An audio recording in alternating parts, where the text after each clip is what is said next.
Hello everybody, always Dizzy here. So in this video, as the title should suggest, I'm going to discuss in detail on how to defend with a rook against Rook and Bishop.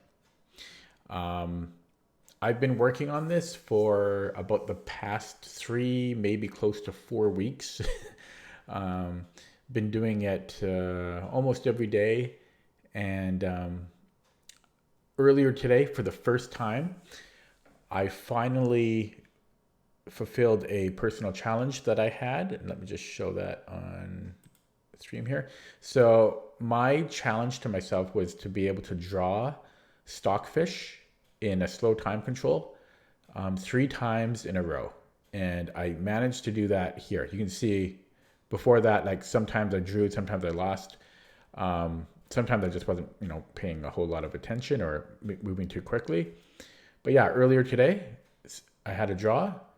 So 50 moves, and then another 50 moves in another game, and another 50 moves. So I lasted 150 moves with Stockfish not being able to checkmate me. And so now that I've met this personal challenge, I don't know if I should say I've mastered the defense yet, because I'm not, sometimes I still screw up. But considering I'm playing against Stockfish, the top level of Stockfish in a slow time control, I think I've gotten close to mastering it. Probably what I'm going to do is maybe 6 months from now or so, or longer, I might review this again just to keep it fresh in my mind and maybe try to get 4 draws in a row. So for any of you watching this video that think you know this endgame, and maybe you do, maybe you have no problem drawing it, but you might be surprised how difficult it is. And so I challenge you, I don't care if you're a title player, I don't care if you're a grandmaster, I challenge you to play Stockfish and draw it 3 times in a row.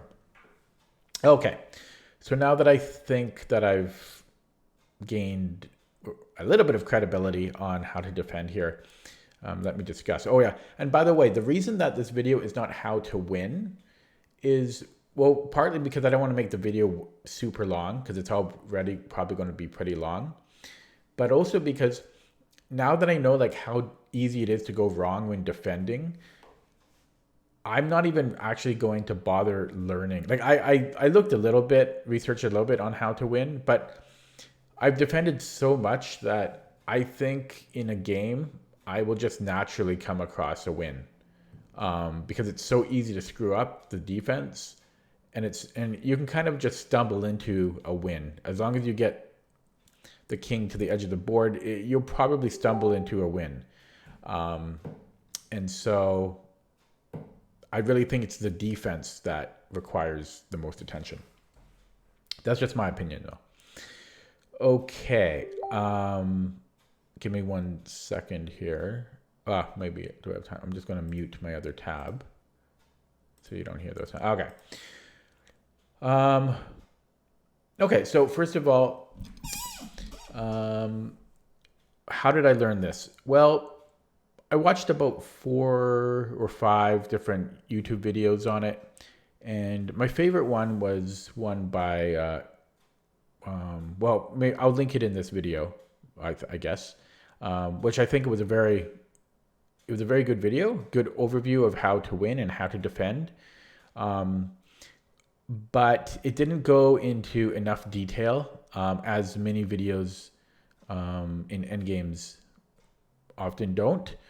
For example, in the Bishop and Knight endgame, there's a lot of videos on that on YouTube, but almost none of them actually bother explaining how to put the king to the edge of the board, which is not simple. That's, in my opinion, the hardest part of Bishop and Knight endgame. So yeah, so I continued looking in different sources. Like I looked on Wikipedia, I think, let me just go here. I looked on the Wikipedia entry is actually pretty good. I recommend looking at this. But it also doesn't go into any great detail of how to to defend. I mean, it talks a little bit about it and it has some sources, but it's very just basic rule of thumb information. So then I also looked up the endgame in Dvoretsky's endgame manual that I have, and honestly, it also doesn't help very much. So, and then I looked into some other sources as well. So I think there's also like a chapter on it in John Nunn's book, endgame book, but which I don't have. But long story short, the way that I ultimately learned it is by playing against Stockfish like 500 times. I don't know the exact number of games, but a lot. And basically just looking through the table base of whenever I got it wrong and then just trying to come up with a system was really the best way that I learned this. And so for those of you watching this video, which I know I'm already blabbering on about right now, but I kind of recommend doing the same thing. Like hopefully my video will give you a very good overview of it.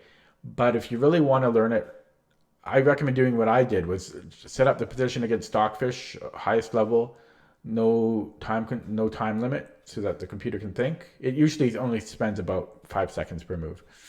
But yeah, if you just do that over and over again, and then look at the table base and try to figure out where you went wrong, that's really, in my opinion, the best way to fully learn it. Okay, did I cover everything I wanted to talk about before I go over technique? Oh no, I didn't. Yeah, so it's a fairly common end game. Rook and Bishop against Rook. So I think it's worth learning, especially because when you have opportunities to steer the game into it as the defender.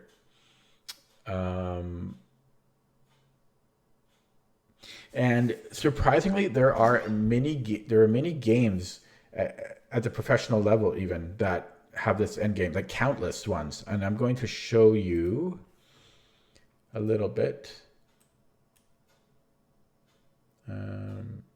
Boom. There we go. So, wait, that's not right. No, that's a position of, sorry, that's a position I was looking at earlier. Here we go. So I've curated a bunch of games, either out filtered by slow over the board games where both sides are rated 2400 elo FIDE and higher. And Caruana has actually messed this up many times. And I think it cost him the 2016 candidates. I think he could have won that, I believe, if he had not screwed up this endgame. And yeah, he's messed this up numerous times, both defending and attacking, as well as countless other GMs and super GMs. So, like I don't have these sorted, but let's see, I have it sorted by rating here for black. I guess I won't bother going through the actual games, but sometimes Grandmasters, I mean, often Grandmasters will draw it, but then they're screwed up just as many times. So it's outside of the Philidor position, this is a draw. I should have said that on top of the video. It's not the best organized video, but yeah, so except for a few select positions, it's a theoretical draw, but practically speaking, it's very, very difficult to draw. And most of the time, the Rook and Bishop will actually win, even at the Grandmaster level. So it's worth learning how to defend properly because it's not simple. I guess that's what I'm trying to say.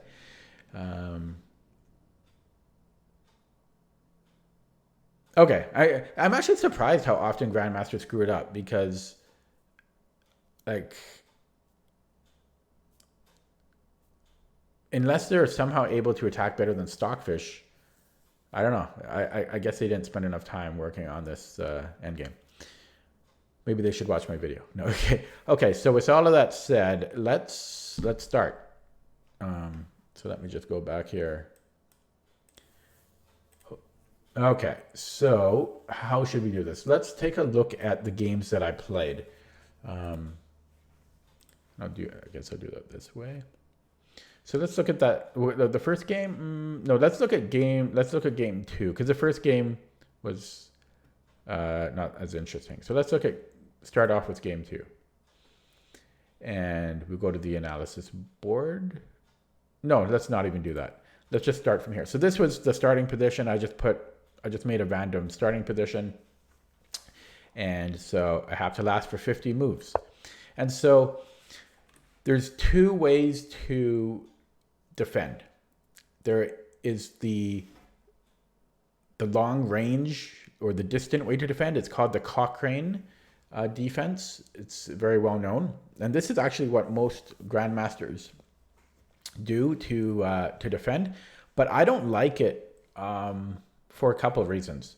The first reason is I think it's completely pointless because, as far as I'm aware, the Cochrane defense will inevitably transition to the second rank defense, which is what I do. That's my technique, is the second rank defense. So to me, it's like, why bother even learning? First of all, it's not hard to learn the Cochrane defense. You can learn it in like a couple of minutes. I'm not going to bother showing it here because that's not what I do. That's not my technique. But to me, it's fine. I guess I can show it very. No. This is, I don't even played this game. But again, I think it's pointless because after like 4 or 5 moves, it'll transition into a second rank defense. So you can't avoid the second rank defense as far as I'm aware. So why not just learn that to begin with and just specialize on that and just go straight for it? And that's what I do. But yeah, it's interesting that grandmasters employ the Cochrane defense most of the time. And the other reason I don't like it is because I think you can easily go wrong with it. Whereas the second rank defense, you're going to have the same positions all the time, and you don't have to worry about learning 2 different types of defense instead of just one. So if you guys want to learn the Cochrane defense, there's other videos that go over that, but I'm not going to talk about it here because I don't like it. So yeah, so I use what's called the second rank defense, which, just like it sounds, basically we want to keep our rook and king on the second rank. Sometimes the rook and even the king will go also to the first rank, but generally you're going to have the king and the rook on the second rank, close together. And of course, as with pretty much any endgame, except with pawns, I guess, the second rank could rotate 90 degrees or 180 degrees, depending on the position. So sometimes this might be the second rank defense, but sometimes things will be shifted here. It shouldn't be that hard to kind of just rotate that technique in your mind. If it is difficult, practice makes perfect. But just like any pawnless endgame, you're going to have to rotate these positions. So the second rank defense could happen here, here, here, or here. Now, so you want to bring the king and the rook to the second rank defense, or to the second rank, and preferably you want to avoid the corner. Technically, you can still stay alive in the corner, but it gets trickier and it's easier to go wrong. You have to be more careful. And in an endgame, when you don't have much time, usually, that's dangerous, right? So if you can, try to stick towards the center as much as possible. So really, I'm just trying to get this position here. But it doesn't have to be these 2 squares. It could be here. It could even be here or here, right? It doesn't matter as long as we're on the second rank. So that's what I did in this game against the computer. And just bringing the rook here as well. And bringing them close together, as I explained. And so this position, it doesn't matter if the king is here. It doesn't matter the color of the bishop. It doesn't matter if our king was here and the rook was here. we really just want the king and the rook on the second rank as close together as possible. King e4, king f2. So here I have to make a move, right? I also could have brought the king back to d1. We can't go to e1 because we'll lose, right? So I also could have brought the king back. Either of these would have been fine. But generally, I like to stay on the second rank when possible. But both of these moves would be fine. And I should also mention that there's different ways, like if you look at the table base, there's different ways to draw. But I've created like these guidelines that I try to adhere to 99% of the time. A very small selection of positions, you're going to have to deviate from these principles or these guidelines. I don't want to say principles, but these guidelines. But most of the time, these guidelines will work. I should also mention that you should always stay vigilant and be very, like, don't get complacent, because sometimes you'll be like move 40, move 30, and you're just going into like this rhythm and just making the same moves back and forth. But then you can get caught just like that if you're not careful. That's why I struggled so much against the computer, because the computer is tricky. So just always keep an eye out, always be careful, don't get complacent. Okay, so I played king f2. He played bishop c5. And by the way, I think going over the game I played is probably a good way to teach this, instead of just saying, and if they go here, and if you go here, because I'm going to miss positions. At least this was a practical example of what happened in a game. Okay, so they gave check. I just went back to protect the rook and just stay as close as possible on the second rank. Bishop e3. This can be a little bit annoying because it splits us up, right? But as long as we're one square away, we're okay. So rook c2. I guess another thing I should mention is you want to really avoid putting the rook on the first rank if possible. So here you could say that we are still touching, we're still close, but the king is okay to go to the first rank sometimes, and most of the time rather, but the rook is really not great there, mainly because, for example, rook a2, and if this happens, can I move here? Maybe I should do analysis board after all and just hide the table base. There we go. So if you bring the rook back, you can run into situations like this where both your king and rook are on the back rank, and in many cases this is just going to be losing, because like the king can come in and do shenanigans and you can be in trouble very easily. So avoid putting the rook on the back rank and avoid putting both of them on the back rank. You really want to stay on the second rank if you can. So I played rook c2. He brought but the computer brought the bishop back. I brought the rook back. I'm trying to just stay on the second rank, close together as possible. Computer is trying to figure out ideas. I'm just going to go back and forth as long as I can. One thing to be careful about is, again, just don't move blindly, because you're going to get caught sometimes. So for example, if we had gone, let's say Black's rook was here. Okay, can I construct a position? Let me try constructing the position. So let's just let's do this instead. Just give me a second. How can I do this? Wait, that's not a good example, but it's not the best example here. But pretend this is the light squared bishop, and we had and it's okay. It's our move, right? So hang on. Let's make this move. Okay, so pretend that this is. I'm still not gonna. I'm gonna have to check. Hang on. Okay, I messed up the position. Let me try to get back to that. So what I was trying to say is, if you have to be careful sometimes when the rook is on the other side here, because sometimes there could be a check this is really not the greatest example. So, but sometimes your king will be forced, like if this king was closer and the king was here, sometimes we're forced to bring the king back. And then if this was the light squared bishop, there's a skewer. In this position, that's not the case. Again, what I'm trying, that was a terrible example, but what I'm trying to illustrate is, again, do not become complacent unless you have a lot of experience. Yeah, play 500 games against the computer and then you'll have some experience. Okay. Anyways, again, I'm just moving the bishop back. So here we can't, the rook back. So here I can't move the rook back to my king.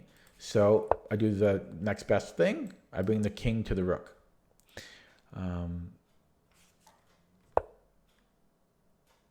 Computer played bishop d4. I bring the king back to the second rank.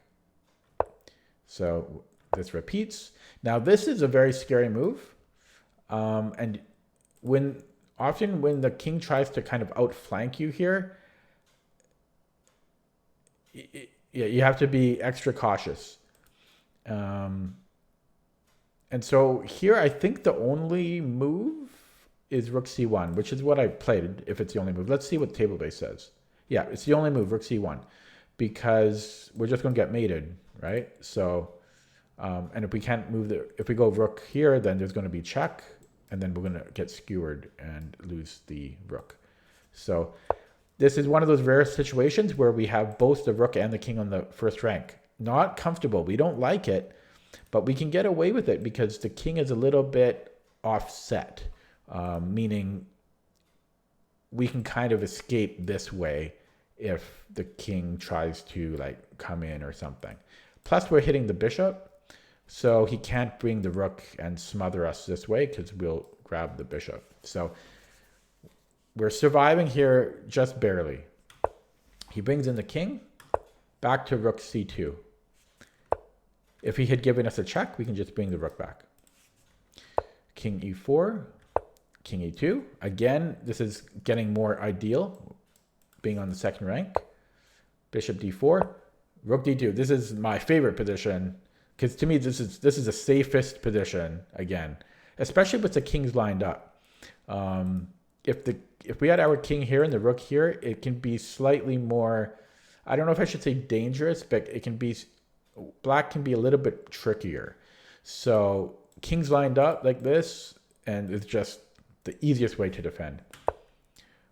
Rook g3, getting on the other side, which can sometimes be tricky, but we're still totally fine. King d1. I also could have played rook c2, but again, like both moves are fine, and again, it's pretty good to stay as close as possible when you can to your rook. Rook g8, rook h8, king d1. I'm just repeating. This is slightly annoying because it splits us up again. So rook c2, but again, one square away is fine. King d4, king d1, just touching the rook. So for those of you still watching the video, this might seem super simple, and it is, but again, I challenge you to play against a computer and draw it. It's not, it's trickier than it looks. Okay, so rook d8, again, I'm just staying in the second rank. So here, basically, if you have the opportunity to get towards the center, it can be a good idea.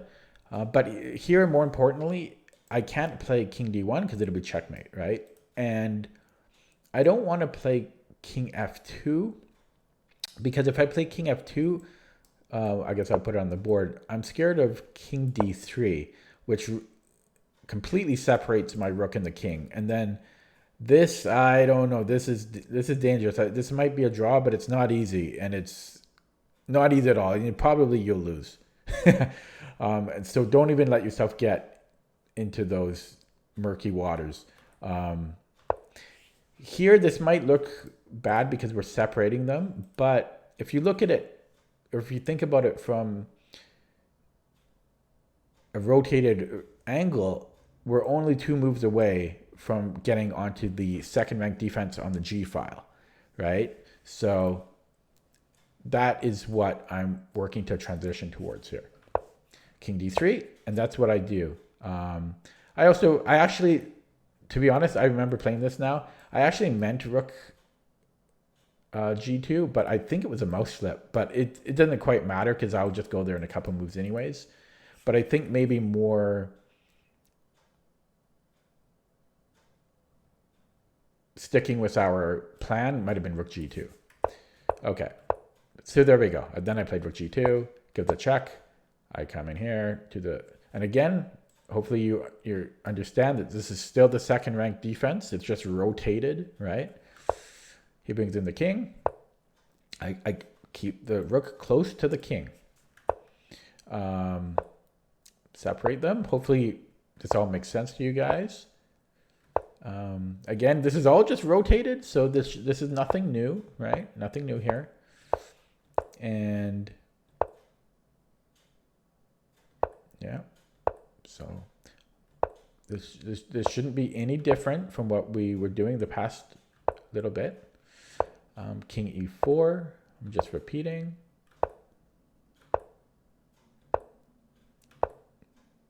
Brings the king back, King G4. And again, I get into my ideal position here. Repeat once again. So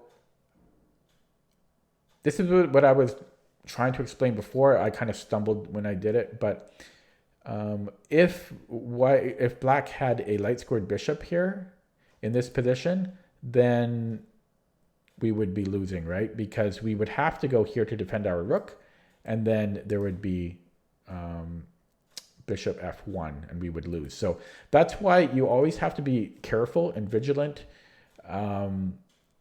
when defending. It can be so easy to just get complacent and just make the same, back and forth moves. But if black had a light squared bishop, this would be a loss because of check, and then we would lose. So we have to be careful about that. But here it's fine. I'll just keep repeating. And then this was a draw, 50 moves. That's a lot of moves, though, to defend against the computer. Let's look at the other game, the third game I played, which was also a draw.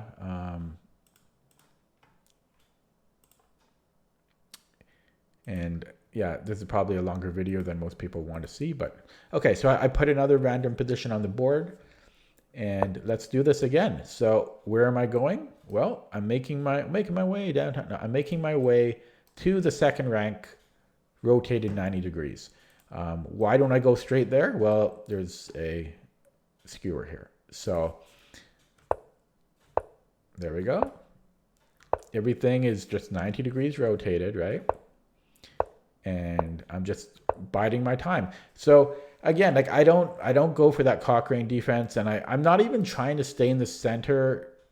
And you could argue that against a human, this might be a good idea, because for a human, the human has to think how to push you back. But you can still get into trouble there. And why bother doing that? Get straight to the, because you can. This is a defense. Like this will draw if you defend properly. So why not just get to it? Get right to the point. It'll also give you the most practice in this position. Okay, so I'm just waiting for him. I'm ready with my defense and waiting for black to come in. King A3. So here I normally,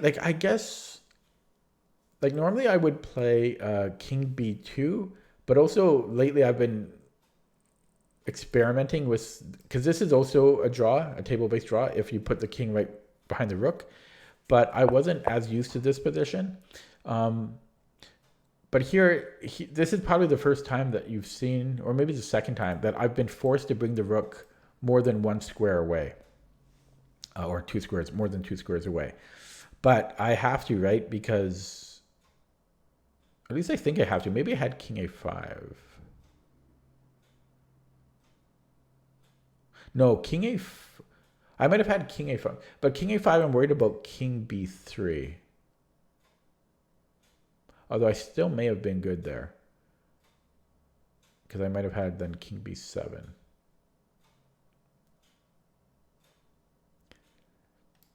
I'm curious. What does the table base say? No, this would have been a loss. What am I missing? Oh yeah, rook a8, and then king c3. Right. I've actually lost this way many times, or a similar method many times. Yeah. So having the rook up here gives our king some shelter that we can go to that shadow that we just created. Okay. Whoops, I want to hide this. How do I hide this? Okay, I know. Yeah, so again, sometimes you have to think out of the box and you have to change up your strategy. Wait, there was another way to defend though. There was king a3. So king a3 would have actually stuck with our guideline of keeping the king and rook as close as possible. But I calculated that this would defend, so I went with it. But for you guys, this may have been the better way because it sticks with the with our setup. Okay, so rook b7. Okay, and then I bring the rook back close. I give a check, and okay, our favorite position once again. So we have 35 more moves to last.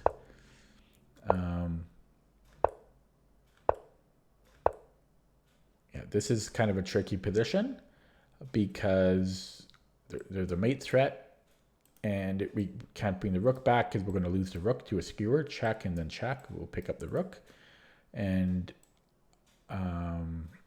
so I think rook b7 is the only defense. Gives our king a square. It works because his king kind of went this way, flanked us this way, so we can kind of escape this way. And I stay back on the second rank where we're safe. King d4. I give a check.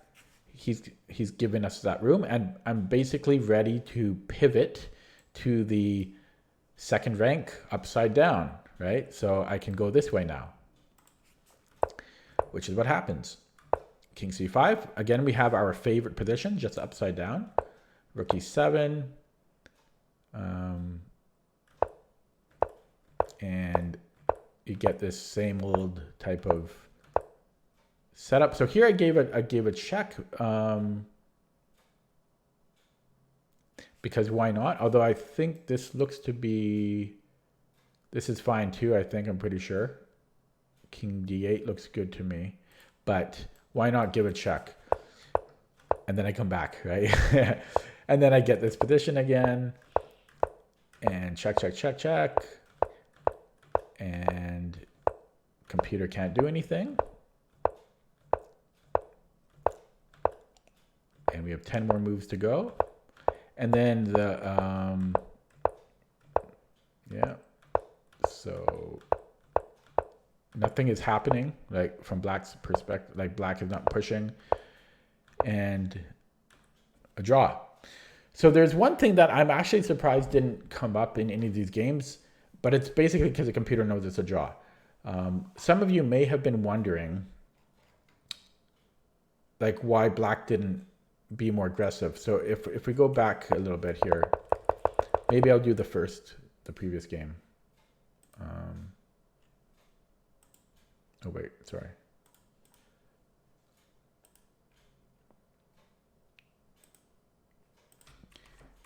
Here, and then, okay, make it simple. So one of the tools, I could even argue the main tool, maybe not the main tool, but one of the special tools that the defending side has here is, how can I get that going? So when I move the king back like this,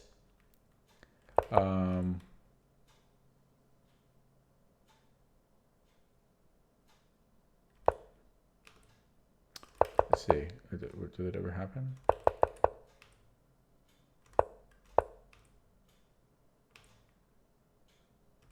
trying to get this position. Okay, hang on.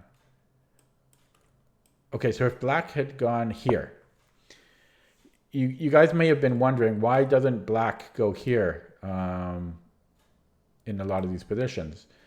Well, the reason is white has the stalemate trick of check here. If black takes with a bishop, it's stalemate. The computer never does this because it knows that it's not making any progress. It's just going to, so yeah, that'll always be a defense that white has, and that's why we can bring the king back to the first rank. I should have talked about that earlier, but there's always that stalemate trick, and yeah, I didn't have that many examples to show you about that though here.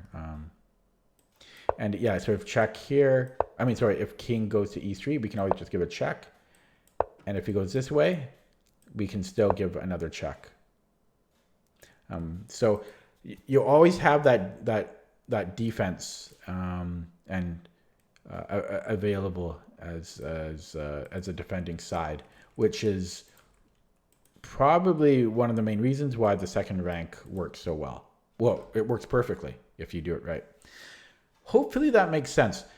I just want to underscore again that it looks very simple to defend, but I challenge you to draw Stockfish 3 times in a row. Maybe you can do it. Maybe great. If you can, that's awesome. But it's harder than it looks because the computer is very tricky, and there's a few positions that you need to kind of be familiar with. Yeah. I don't know what else to say.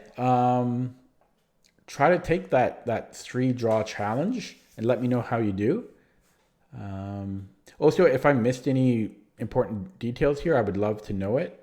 I'm always looking to improve myself, but as of today, I think I've gone about as far as I think I need to in learning how to defend this endgame. As I mentioned, I might try doing 4 draws in a row down the road, maybe 6 or 12 months from now, to kind of refresh my knowledge of this and to just hit it home that I can defend against it. Okay, hopefully this helps you guys out. I know it was a long video. Give it a try. Thanks for watching. Feel free to subscribe. I gotta say that crap. I gotta say. That's it for me. See you next time.